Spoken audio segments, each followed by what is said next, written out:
previu esta situação há 45 anos. Enquanto o mundo inteiro estava em pânico com o fechamento do Estreito de Hormuz, a Arábia Saudita tinha um oleoduto pronto para uso, estendendo-se por 1.200 quilômetros pelo meio do deserto de Abqaiq, a maior instalação de processamento de petróleo da Arábia Saudita, até o porto de Yanbu, na costa do Mar Vermelho, uma rota que contorna o Estreito de Hormuz e nunca toca o Golfo Pérsico. No início da década de 1980, ataques a petroleiros durante a guerra Irã-Iraque estavam devastando o Golfo. Navios estavam sendo afundados, portos bombardeados e o comércio de petróleo paralisado. Ninguém prestou muita atenção e alguém em Riad perguntou silenciosamente: o que fazemos se o Estreito de Hormuz fechar? A resposta foi um oleoduto duplo de 1.200 quilômetros de comprimento. Em 1981, a Arábia Saudita começou silenciosamente a construir um oleoduto e 45 anos depois, aquele dia em que o Irã fecharia o Estreito de Hormuz havia chegado. Durante décadas, o Irã ameaçou cortar o fornecimento mundial de petróleo e um projeto engenhosamente concebido e implementado silenciosamente décadas atrás está agora fechando os estreitos que há muito tempo foram a maior carta na manga do Irã. O Estreito de Hormuz é uma via navegável estreita com apenas 34 km de largura, conectando o Golfo Pérsico ao resto do mundo. Aproximadamente 21 milhões de barris de petróleo passam por esta passagem estreita todos os dias, um quinto do comércio marítimo global. Petróleo e gás natural da Arábia Saudita, Iraque, Kuwait, os Emirados Árabes Unidos, Catar e Irã passam por este estreito. É a força vital da economia global e o Irã controla a costa norte dessa força vital. O ponto mais estreito do estreito, 21 milhas, está tão próximo da costa iraniana que um míssil lançado da costa poderia atingir qualquer petroleiro em minutos. Minas, lanchas rápidas, baterias de defesa costeira, drones kamikaze, o arsenal de armas assimétricas do Irã é projetado especificamente para esta geografia. Grandes potências navais podem ter vantagem no oceano aberto, mas neste estreito, a geografia favorece o Irã. Durante décadas, este tem sido o trunfo mais forte de Teherã.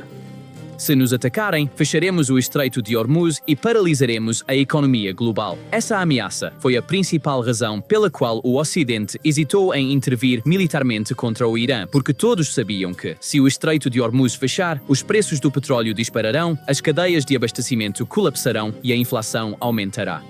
Ninguém queria correr esse risco até fevereiro de 2026. Em 4 de março, o Irã jogou essa carta. A Guarda Revolucionária declarou o estreito fechado. Eles disseram que navios tentando passar seriam incendiados e cumpriram a ameaça. Os ataques a embarcações comerciais começaram, com 21 ataques confirmados até 12 de março, resultando na morte de 5 tripulantes.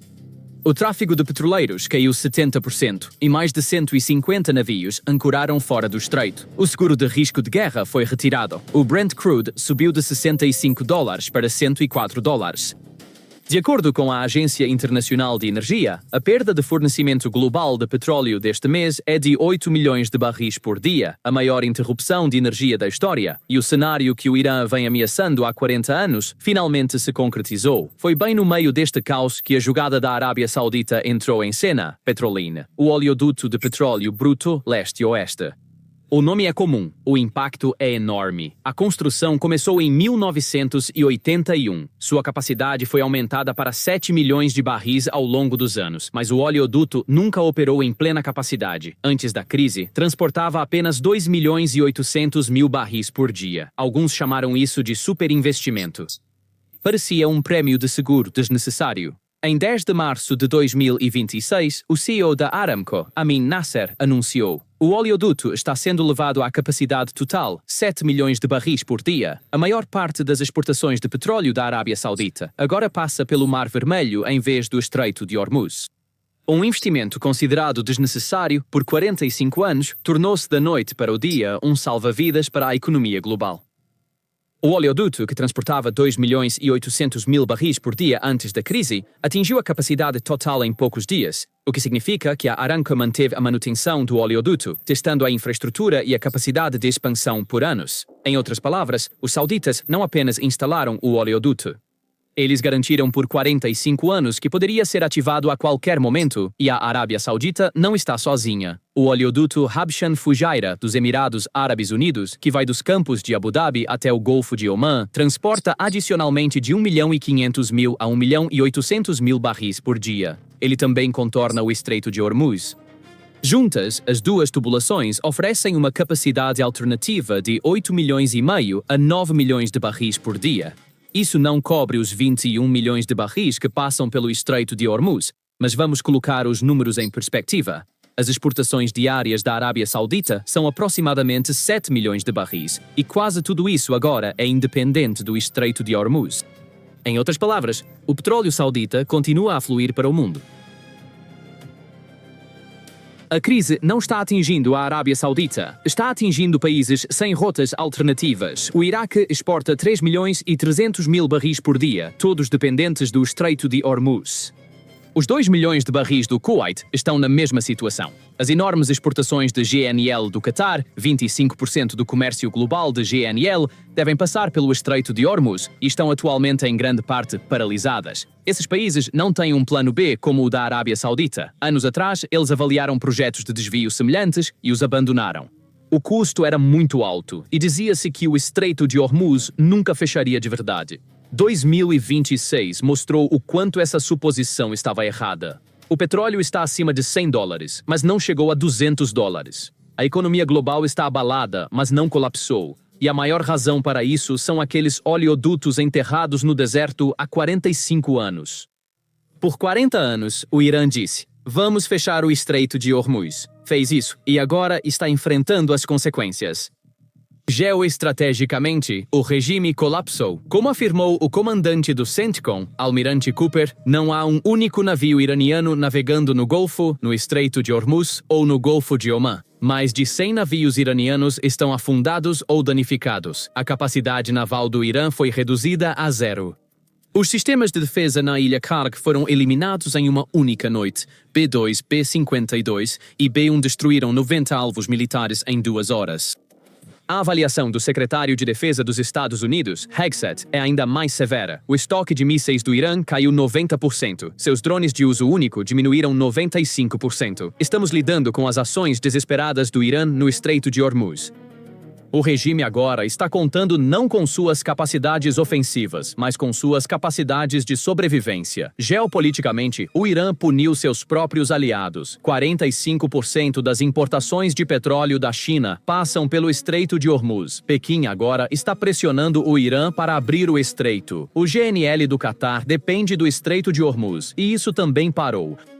A Índia agiu de forma pragmática e garantiu permissão de trânsito através de um acordo bilateral com o Irã. A Rússia venceu a curto prazo. Os preços do petróleo subiram e a demanda por petróleo russo aumentou, mas a recessão global também atingirá Moscou. Enquanto o Irã buscava prejudicar seus inimigos, alienou seus próprios aliados. E o aspecto mais doloroso é o geoeconômico. Ao fechar o Estreito de Hormuz, o Irã bloqueou não apenas o petróleo dos outros, mas o seu próprio também. Uma perda diária de exportação de 2 a 3 milhões de barris. As reservas de câmbio estão diminuindo. A inflação está disparando. Cenários projetam uma queda do PIB de até 22%. A receita do petróleo representava 40% do orçamento do regime. Essa receita agora é quase zero. As sanções estão se intensificando. O real está em mínimas históricas. Enquanto milhões de iranianos fogem de suas casas e seguem para o norte, o Tesouro Estatal não tem fundos para abrigar essas pessoas. O regime seguiu uma estratégia de destruição mútua. Vou queimar, mas levarei o mundo comigo. Mas as taxas de destruição não são iguais. O desvio saudita evitou uma catástrofe global. As reservas estratégicas dos Estados Unidos estão em jogo.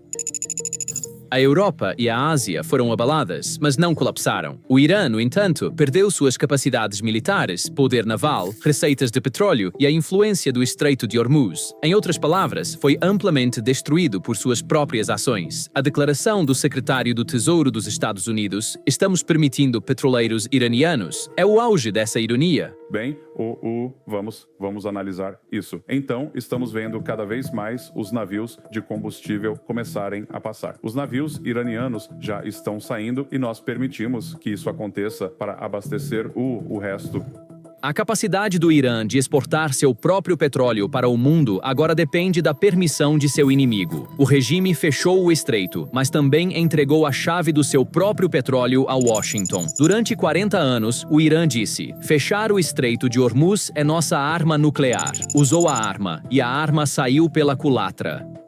O ator mais afetado por esta crise é a China. Como o maior importador de petróleo do mundo, obtinha 45% de suas importações através do Estreito de Hormuz. Com o fechamento do estreito, esse fluxo parou. A resposta de Pequim é multifacetada: pressão diplomática sobre o Irã para reabrir o estreito, fortalecimento dos laços com a Arábia Saudita e mudança para fontes de energia alternativas. A China proibiu a exportação de combustíveis refinados. Está tentando proteger seus próprios estoques. Mas o problema da China não se limita ao Estreito de Hormuz. Como analisamos anteriormente, a rota da Venezuela fechou em janeiro. A Rússia está sob pressão. O Irã está sob bloqueio. As 3 principais fontes alternativas de petróleo da China foram sistematicamente reduzidas nos últimos 6 meses. E quando o Estreito de Hormuz fecha, não é apenas o petróleo iraniano que para. O GNL do Qatar também é interrompido, uma fonte significativa das importações de gás natural da China. A resposta da China ao chamado de Trump para uma coalizão em Hormuz é intrigante. Ela não está se juntando, mas está negociando com o Irã por conta própria.